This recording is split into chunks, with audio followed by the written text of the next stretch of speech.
অংশকোণের ত্রিকোণমিতিক অপেক্ষক একের অঙ্কটা দেখো, পেজ নম্বর 189 এসেনদের বই, সাইন 15 ডিগ্রি কস 15 ডিগ্রি, এই চারটে অপশন আছে। তুমি এটাকে বর্গ করো প্রথমে, হঠাৎ বর্গ করো, বলো কী পাবে? Sine square 15 degree plus cos square 15 degree সমান 2 সাইন 15 ডিগ্রি কস 15 ডিগ্রি।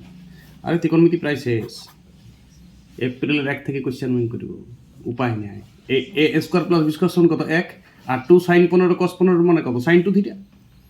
তো 15 আছে, 15 2 থিটা কত? 30 ডিগ্রি। সাইন 30 মানে হাফ, জানেন তো সবাই। আর 1 যোগ করলে 3 2 জানেন তো সবাই। কিন্তু এটা বর্গ নিয়েছিল, কিন্তু বর্গ তো বলে নাই, শুধু মানটা বলেছি।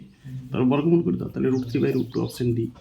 চলো প্র্যাকটিস করো। গুণিতক কোণ যদি তুমি করিছ, তো অংশকোণ তো একই চ্যাপ্টার, ওইটাই ঘুরিয়ে শুধু গুণিতক কোণে 2 3 4 গুণ হইতেছিল, এখানে হাফ 1 2 1 4 1 অংশ হবে, ভগ্নাংশ। কথা বুঝে এসছিল না? একই সূত্র, শুধুমাত্র স্পেশাল কিছু কোণের মান বার করতে শিখবো এখানে। 7.5 ডিগ্রি, 54 ডিগ্রি, 18 ডিগ্রি, এইগুলা স্পেশাল অঙ্ক। বাকি গণিত কোণ যা, অংশকোণ তা, দুটো একই চ্যাপ্টার। গণিত কোণ শিখো আর অংশকোণে প্র্যাকটিস করো, তারপর সাধারণ সমাধান আর ধর্মাবলী, বাস নমস্কার। ত্রিকোণমিতি শেষ। ত্রিকোণমিতি তো সেমিস্টার 1-এর হৃৎপিণ্ড। বাকি আছে কি? বাকিগুলো ডানাগুলো আছে, ডানা আর পালকগুলো আছে বাকি।